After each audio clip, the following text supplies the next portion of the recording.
Well, our guest today is Sue Halpern, who is a writer of fiction and nonfiction. She's written about 8 books, I believe. Her most recent is Summer Hours at the Robbers Library, which is a piece of fiction. And the one before that, I think, was called A Dog Walks into a Nursing Home. So that one is about the therapy dog, and I take it you're half the team on that one. Is I that right? was, yes. Yeah, cool. Sue is also a writer for the New Yorker magazine, and in August of this year, she published an article called Why It Took So Long to Develop a New Vaccine for Lyme Disease. So that's what we want to talk to her about today, because this question comes up a lot. A lot of people know that there was a vaccine for Lyme disease at one time, and now there is not. So that's kind of a big question as to how that came about.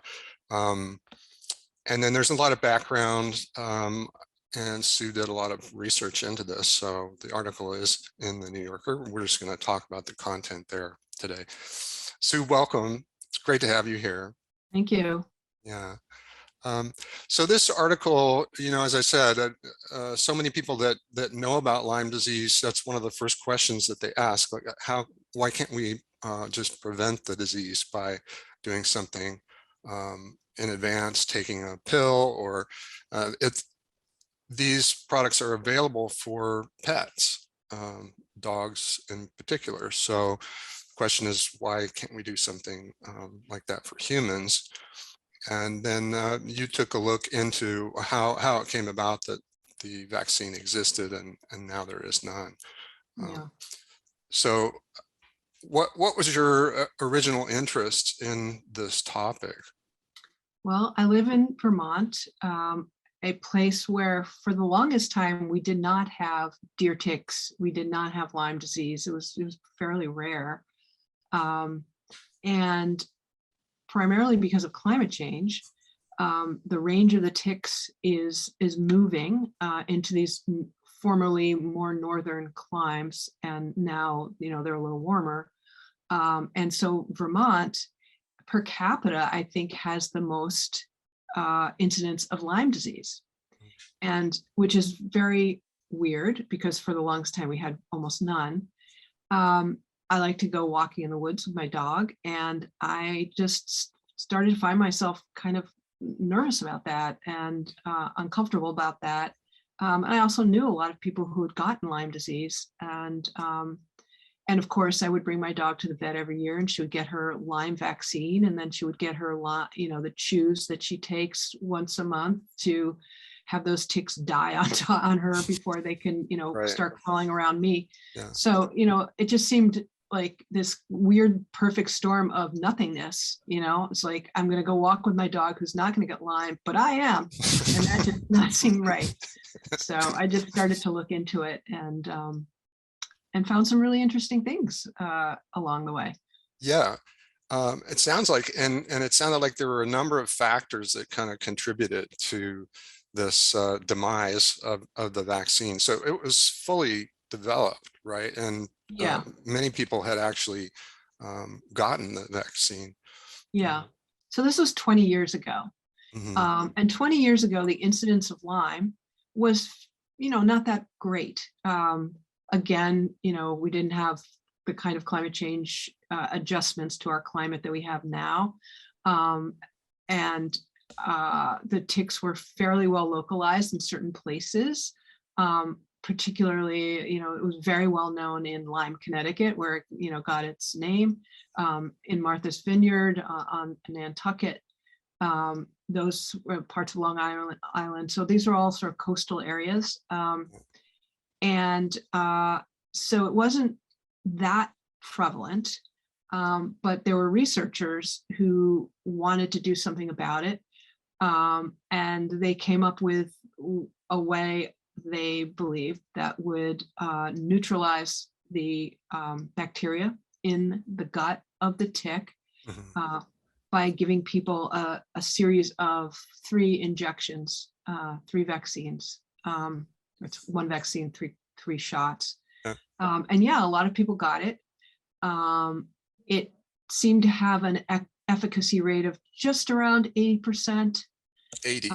80, so that's pretty high. Yeah, yeah. But a funny thing happened, which was that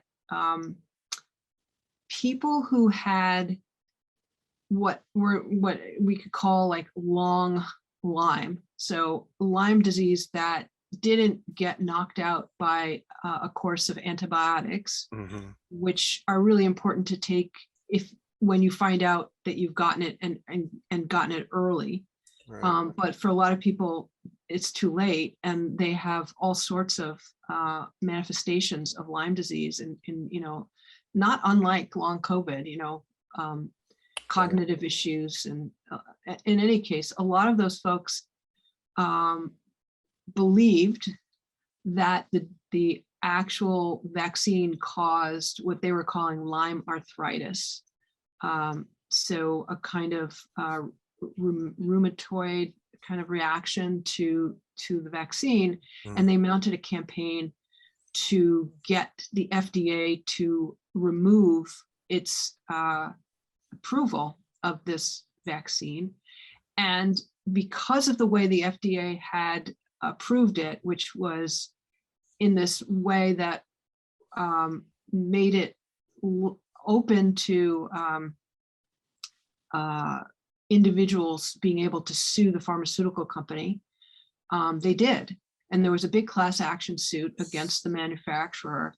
And it just got to the point where it didn't seem economically feasible to keep this drug on the market, because it was going to cost them a lot of money. There was no good data to indicate that this drug, this vaccine, did in fact cause arthritis. In fact, the research that was done seemed to indicate that the number of people, the incidence of arthritis in the people who got the vaccine was the same as in the population that didn't get the vaccine, but that was too late. And so the manufacturer pulled it from the shelves because doctors didn't want to prescribe it. No. And so it went away very, very quickly, within a few years. And that was that.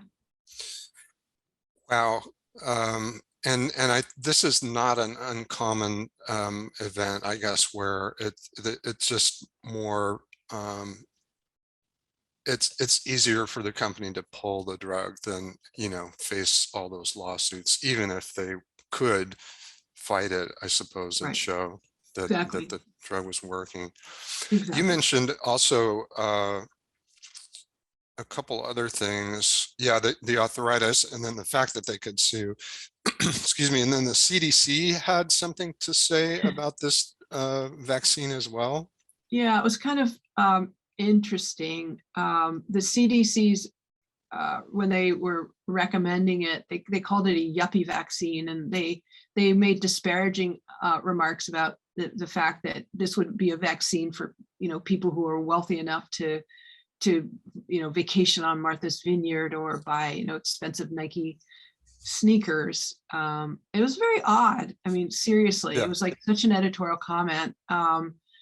But again, at the time, there weren't that many cases of Lyme, and they were all centered on these kind of coastal, somewhat, tonier communities. Yeah. At least to the extent that those were the people who were showing up at doctors' offices with Lyme disease.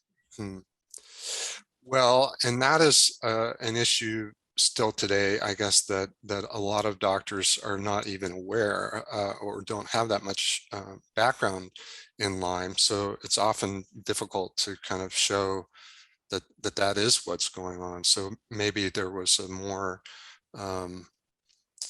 respect, I don't know, for the folks that were coming in that were saying, they had Lyme versus others. I mean, this is something that we've looked at. Doctors tend to think it must be something else. I mean, Lyme is not the first thing that they think of. It actually depends on where you live. So if you live in one of these areas, in fact, it is one of the first things they think of. They'll think of Lyme, they'll think of anaplasmosis, they'll if there's a high incidence of Lyme in your community, doctors are going to be fairly well acquainted with it. But if you're somewhere where they're not acquainted with it and you come in with the same symptoms, that's not going to be what they think. But Yeah. We had this experience not that long ago in our family where a family member got bitten by a tick, but he did not know that. But he had all the symptoms of Lyme and he thought he had the flu because they were somewhat similar. First, he thought he had COVID, but he got many tests and he did not have COVID. Then he thought he had the flu. And then he went finally to the ER in a community where there was a lot of Lyme. And the first thing the doctor said was, you've got Lyme and we think you also have anaplasmosis and we're going to start you on the drugs. And they did, and they worked. So that was just a pure luck of being, seen by a doctor in a community where there was a lot of Lyme. Right.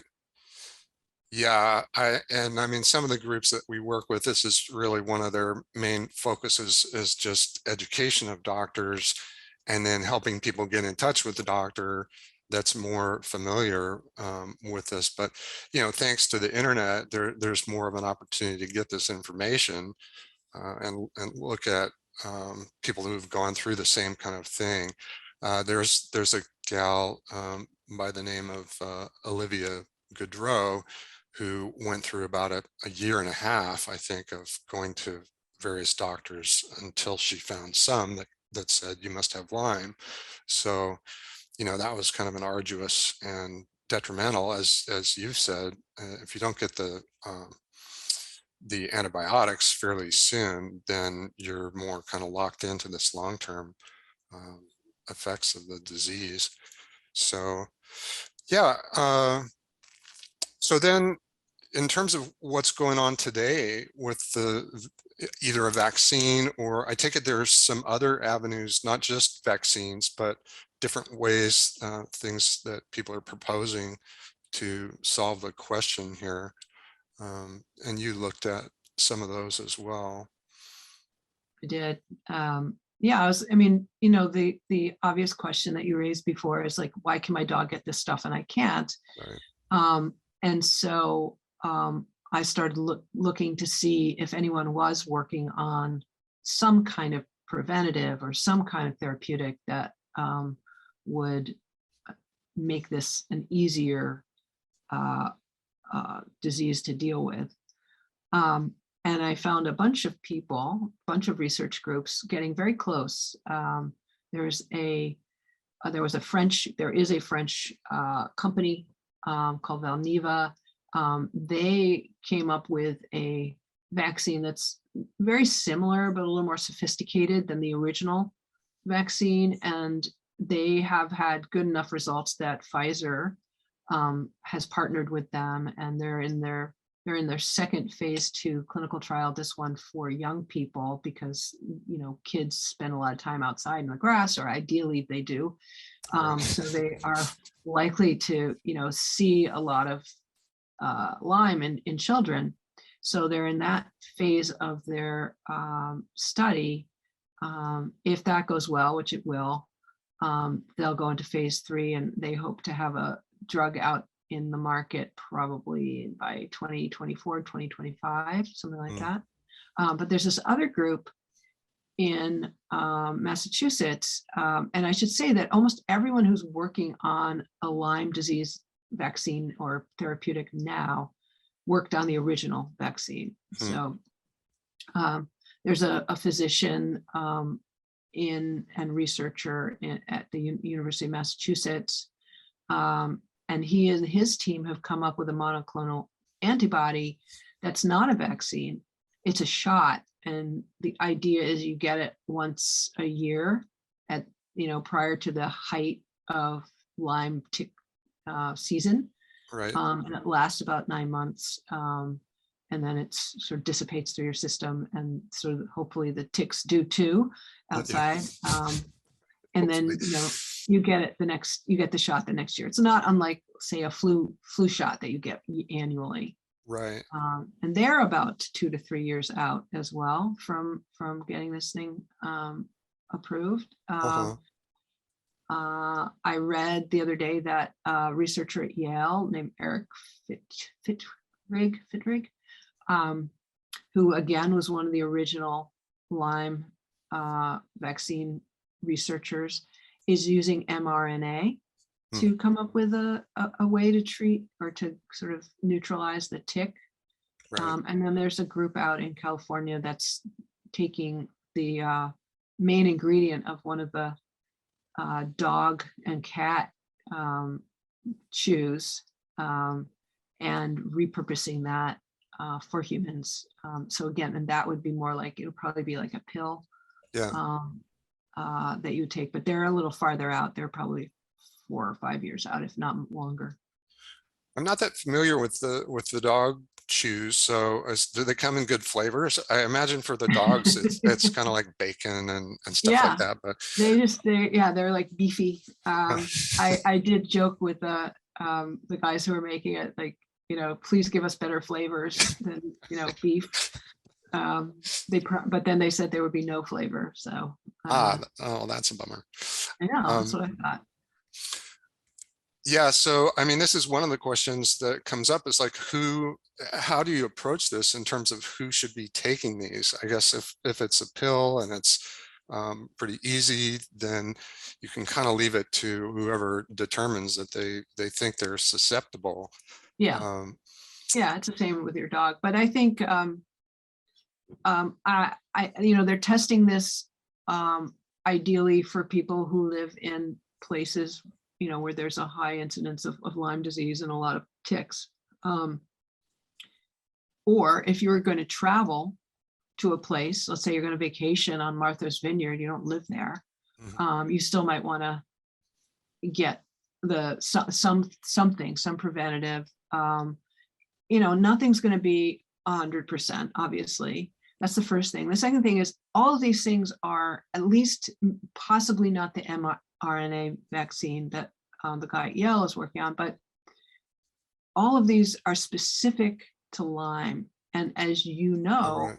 there are a lot of different tick-borne illnesses, and they're on the rise as well. So it's not like you can just take, get the shot or get the vaccine or, swallow a pill or whatever, and then just, blithely walk in the woods and assume that, you're going to not get bitten by a tick.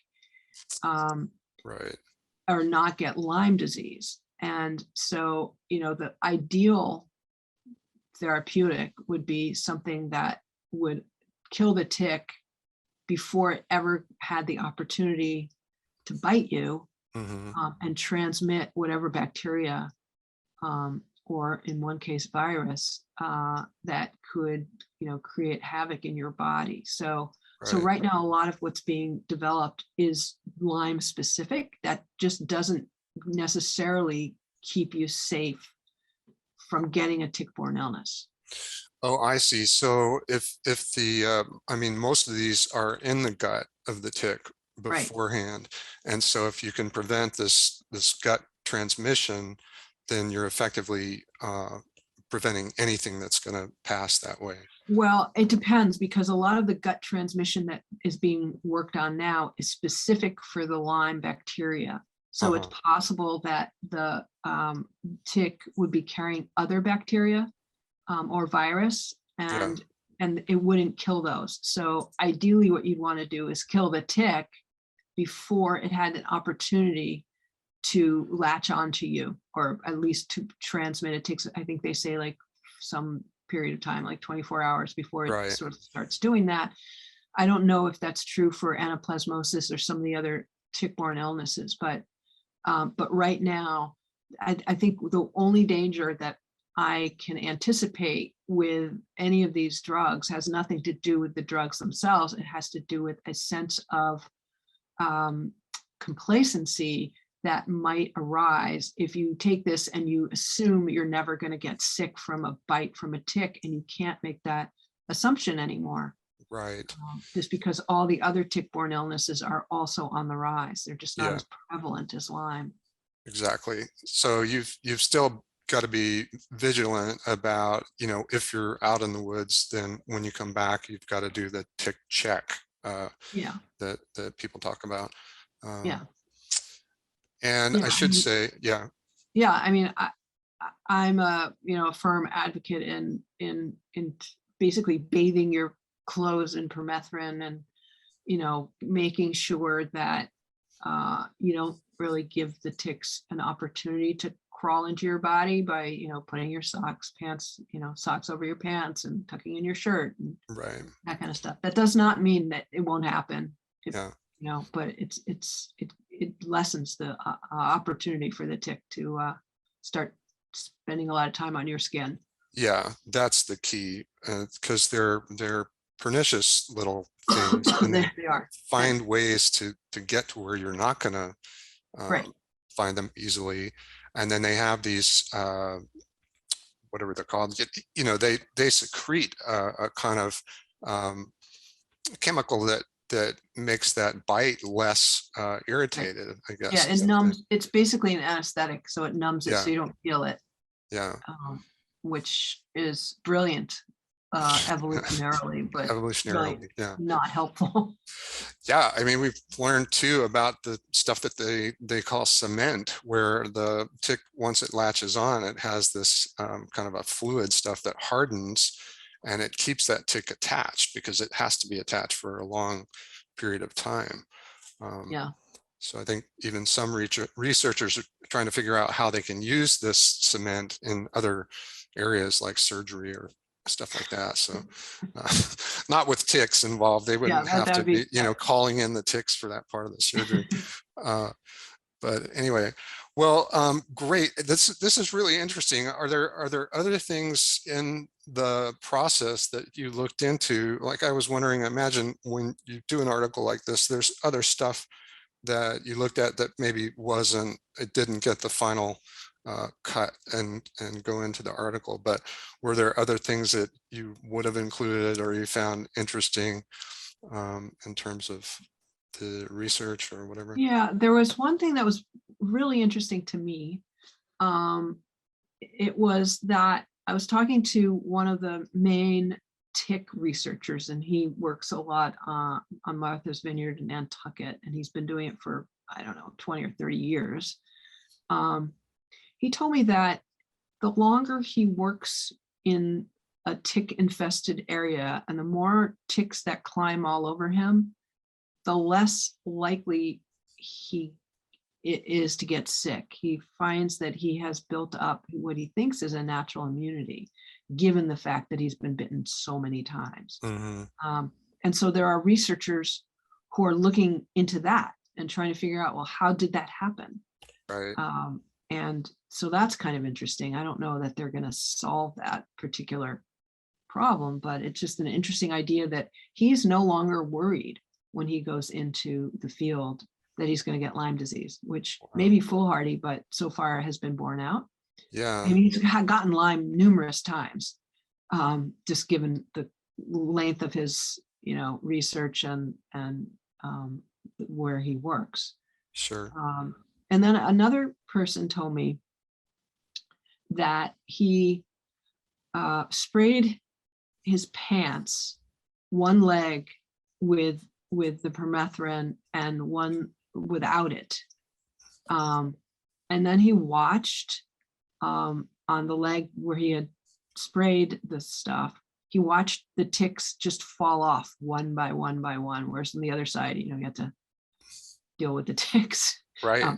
But it was all in the name of research. So. Well, I mean, we do the same kind of thing, with our clothing, because it's impregnated with permethrin, and then it's basically baked on, so you don't have to apply it over and over like you do with your own clothes. And then, yeah, I mean, one of the tests that we do is called a knockdown test. So you just look at, it's basically a kind of, permethrin is an insecticide, unless you apply it to clothing and let it dry, and then it's classified as a repellent.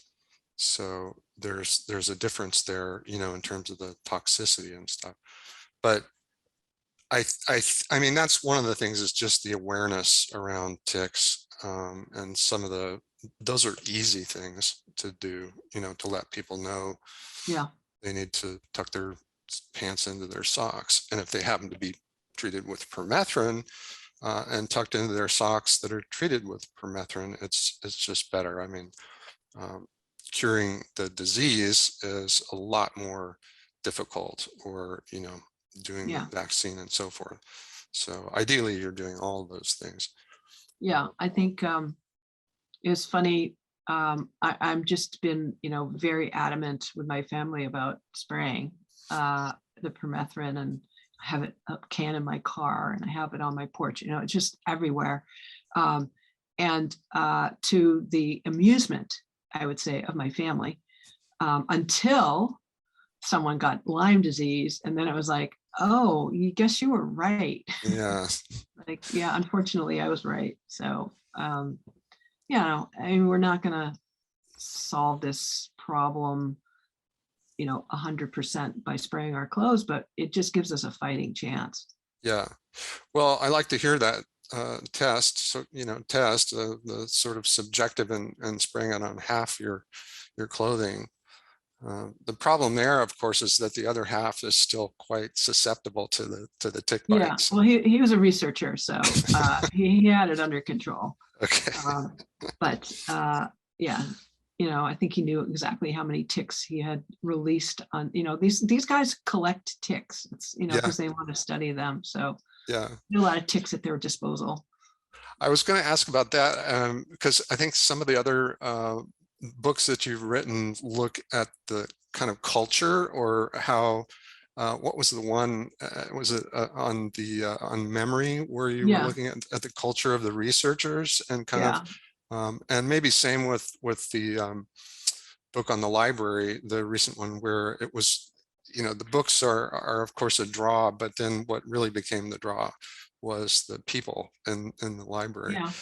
Did you find, having talked to all these folks, that the researchers were quite interesting for various reasons? Well, I mean, first of all, they're pretty interesting just because almost all of them have been studying Lyme disease forever. And, just spending all of your time with ticks. Mm. I mean, it's a pretty specific and odd kind of passion. And, most of us run away from ticks. These guys are all like, really into ticks. Not that they Sure. like the ticks, but Right. but just like the idea that and also just that they feel comfortable with the ticks. Most of us are freaked out by them. Yeah. So Yeah. I thought that was really interesting. And they have a like, without almost meaning to, there's almost like a fraternity of people who worked on the original vaccine, Mm. saw their work just get trashed, when that vaccine went out of favor, Right. and have sort of been trying to work their way back to it over the years, particularly as the incidence of Lyme has climbed, and it no longer seems like it's a niche kind of problem. Right. So Right. maybe not susceptible to that original criticism from the CDC about, I well, think, these yeah, people. I don't think that's happening again. Yeah. But this is not if they do a vaccine, it's not a vaccine that you have to have. It's a vaccine that you choose to have. Mm-hmm. And so to that extent, the kind of anti-vaccine sentiment that seems to be rampant in this country shouldn't really apply, because no one's making you take this stuff. It's a voluntary thing that you decide whether or not you want to do it or not. Yeah. Well, I mean, this is slightly off topic, but I didn't really understand, if that's the case, why the original vaccine couldn't be defended on that basis. I mean, weren't they saying that there's a possibility that you would get this side effect, even if it was arthritis, and you have to basically understand that to get the vaccine? Yeah, but I think because it allowed it to be open to a class action suit, it didn't really matter, because if people were claiming that they got this thing in large numbers, if if, I don't know that this is the case, but if they were saying this is a rare potential side effect, and then, you know, the people who were opposing the vaccine were, you know, were in large numbers, and as they were in the class action suit, it's sort of, it's a chilling effect to have that, you know, to have those suits. I Sure. think there were 3 or 4 suits and they got consolidated, but Right. you know, once you do that, once there's that opportunity, I think it just made it economically not viable. Right. You know, they couldn't make enough to sell it, and they couldn't, you know, have, doctors weren't prescribing it because they didn't know and they didn't want to be responsible. So Sure. I don't know that rationality was actually, you know, in play here, Hmm. as it isn't in a lot of these, you know, anti-vaccine campaigns. Yeah. Got it. Well, this has been awesome. It's so nice to have, you know, somebody that's really dug into the details of vaccines for Lyme and looking at ways to prevent them, and how, you know, this answers the question for sure of why there's no vaccine today, but it does sound like there are some on the way, and that there are other solutions as well to prevention. Yeah, So, I would say so. I mean, you know, I just have to hold on and um, assume that at least one of these is going to come to the market, and probably, my guess is, you know, 5 or 6 years from now, there'll be many options hmm, for people. yeah, But again, you know, tick-borne illnesses are on the rise, and there are many different kinds, and they're yeah, all pretty pernicious. So, right. you know, uh, I'll be happy to take whatever I take, and, you know, feel a little more comfortable walking in the woods, but I'm still going to be doing all the tick prevention stuff that I did Right. before. Right. Well, I'm hoping that, you know, Insect Shield is on your radar for those efforts. But I know that in general, it's permethrin that you're using. So that's great. Yeah, Sue, thanks so much for joining sure. us. And you know, if you find out more, please drop us a line, and I'll include it on the post. So we'll put some links underneath the video on our post, and then we'll let you know when it's ready. Great. Fantastic. Okay. Great. Thank you so much. Okay. All right. Thank Take you. good care. All Okay. right. Bye-bye. Bye.